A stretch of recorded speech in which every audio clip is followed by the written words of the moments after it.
Good morning, everyone. First of all, I would like to thank the organizers for giving me this opportunity to talk in front of you regarding the COVID and its sequelae and long-term complications and post-COVID syndrome. As you are aware, COVID is a very new disease and we are not completely understood the long-term complications of the disease. It's very recent that people understood that the disease may extend beyond 30 days and even it may extend beyond 120 days. Recently there was a paper in October 2020 from British Journal saying that 20% of the patients suffering from COVID disease will have symptoms persistent beyond 4 weeks of the disease. And immediately after that, the Italian paper was presented saying the 70% of the patients suffering from the disease will have persistent symptoms beyond 3 months, that is 120 days. All around the globe experienced the similar symptoms, and because of that, because many people all around the globe experience similar symptoms and experiences, British National Institute for Health and Care and Excellence, that is also called as NICE, categorized the COVID-19 recovery in 3 stages. That is, acute COVID-19 stage, which lasts up to 4 weeks of the onset of the symptoms. Ongoing COVID-19, that stage lasts from 4 weeks to 12 weeks of the onset of the disease. And chronic COVID or long-term COVID, which lasts beyond 12 weeks of the disease onset. Very interestingly, fatigue is the main symptom which is seen in many patients, and that will extend beyond 3 months of the disease. Importantly, the disease will primarily affect the respiratory system as a whole. In respiratory system, there is a lot of inflammation of the alveoli, which produces the thickening of the vascular membrane. Because the membrane is thickened, the normal function of oxygen exchange will not occur through the membranes, and that is why patients will become breathless and the oxygen concentration cannot be maintained. Here,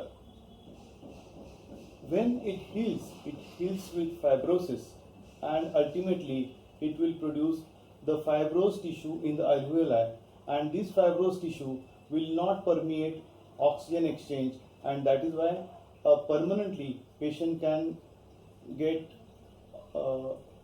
hypoxia or the oxygen concentration cannot be maintained. So we have to do all the efforts to prevent this pulmonary fibrosis, because this is a deadly complication and it produces long-term side effects and patients are handicapped for a long time. If you have seen the patients managed in the wards, that many patients suffer hypoxia for a very long time. Even after discharge, they have to be given oxygen concentrators and they may not come out completely. So we have to prevent this complication of fibrosis. Secondly, when there is inflammation in the alveoli, there is exudation and there is a formation of pneumonia. And this pneumonia is formed all around the lungs, and this is exactly what we call as the score that we see in the CT scan. So the gradation is made according to the severity of the pneumonia of the lung, and this is graded from scale 0 to 25, and from 0 to 6 it is mild disease, 6 to 15 is a moderate, and 15 onward is a severe disease. Here I would like to tell you a very important fact. The whole scale and whole admissions were directed on the basis of the severity of pneumonia, that is severity of the CT scan score. But I would like to caution you that severity alone or the CT scan score alone is not the whole indicator to know the exact fatality of the disease, because the it also will depend on the vitals of the patient. That means if the patient has got a severity score of 12 on day 2, or if the patient has got severity scale of 12 on day 10 or day 12, it means different. But unfortunately, it was only the score which was taken for the account before the admission of the patient.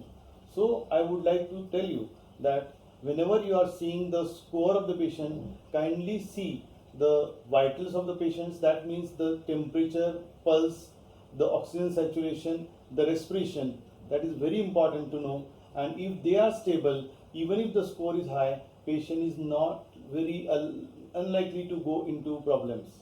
And not only the vitals, but also see the biochemicals of the patient. That means the CBC score and the CRP score. If the CRP score is increasing, that indicates bad prognostic sign.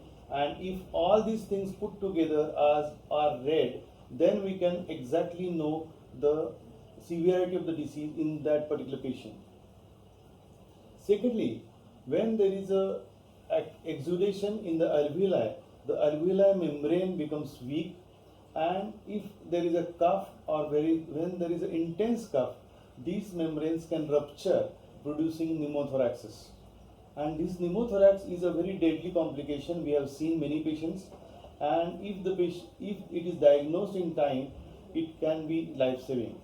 It is mainly diagnosed on the basis of either plain X-ray chest or CT scan, and the treatment remains putting up the underwater drainage and salvaging the patient from this deadly complication of pneumothorax. Second system which gets affected is cardiovascular system. Here, because of severe inflammation in the endothelium, there is aggregation of the platelets and the viscosity of the blood increases, and this is a prothrombogenic condition where it stimulates thrombosis, and because of the thrombosis there is a clotting or clotting in the vessels or the arteries or veins, which produces complete occlusion, and ultimately the area which is supplied by that particular vessel is dead. So similar thing will occur in the coronary vessels, which lead to clotting in the coronaries and acute myocardial infarction like syndrome. So we have seen many patients presenting with acute myocardial infarction are positive for COVID. Now almost 30% of the patients in a casualty who are presenting as acute myocardial infarction are positive for COVID in the past. So is the incidence very high in a patient's myocardial infarction incidence would be very high in a patients of COVID-19 disease. We know that it is a very potentially serious condition, and the proper treatment for acute myocardial infarction should be initiated if you see the patient of chest pain in the COVID. Another thing that you see is inflammation of the myocardial cells will produce myocarditis, and in this myocarditis we see the pain, the dyspnea, the pumping capacity of the patient comes down, and that is why patient becomes breathless. There is accumulation of fluid in the pericardium, that is pericardial effusion, and arrhythmias, the either ventricular or atrial arrhythmias, this also can lead to death. So all these things are serious complications of COVID-19 in a cardiovascular disease. Another thing that we see is low immunity in these patients.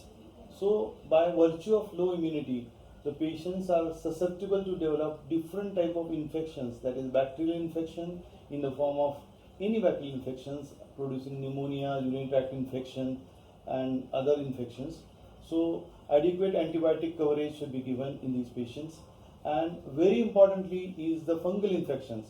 We have seen a lot of patients suffering from either mucormycosis, candidiasis. Mucormycosis or a black fungus normally is seen in the upper facial areas and sinuses. Many patients get this infection after COVID. That is mainly because of the COVID disease itself, and secondly because they get diabetes because of the medicines and the infection, and because of the diabetes, the immunity goes down, and they are susceptible to get these infections. These are very serious infections where we have to promptly diagnose the condition and promptly treat. Disfigurement is also seen because of the treatment, because we have to take out that particular portion.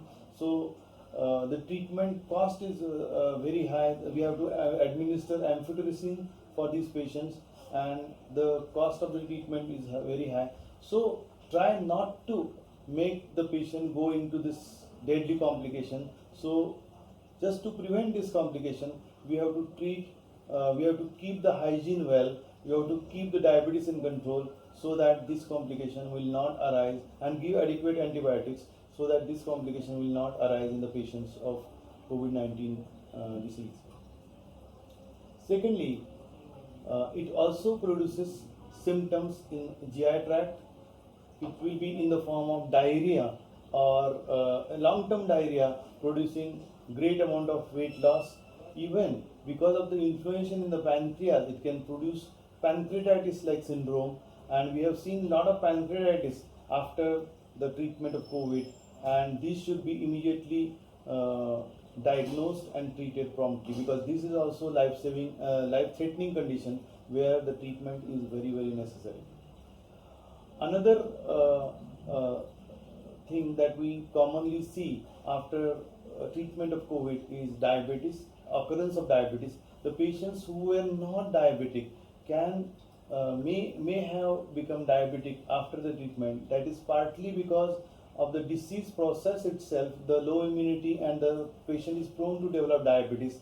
And secondly, the steroids that are used to prevent or to treat the patient will prone the patient to develop diabetes. So diabetes is a very important complication. When we are treating the COVID, we have to see regularly, check the blood sugars so that they are under control, and if you detect diabetes, immediately it should be treated with insulin or whatever medicines. Another system that is involved primarily is CNS. In central nervous system, we see lot of complications as a long-term complication. Loss of taste, loss of smell, it is a common thing. It is mainly because of the swelling of the olfactory nerve and olfactory lobes, which prevents the transmission of the signals from the nerve to the brain, and that will produce loss of sensation of taste and smell. This thing can last up to 3 months or 6 months as well, and generally this is reversible. At times we have seen the patients getting this sensation loss for 1 year, but after that it is reversed completely. So loss of taste, loss of smell, the cognitive disorders, then patient can develop irritability, mood changes, mood swings, then cognitive disorders is one of the major things, that patient may not be able to comprehend the things properly, and loss of memory and loss of sleep is also one of the prominent features that we observe in a long-term COVID patients. Another system which gets affected is skin. In the skin we see a lot of rashes, and loss of hair is also one of the long-term complications of COVID. Genitourinary tract, we see urinary tract infections in the patients. We see infertilities developing after COVID.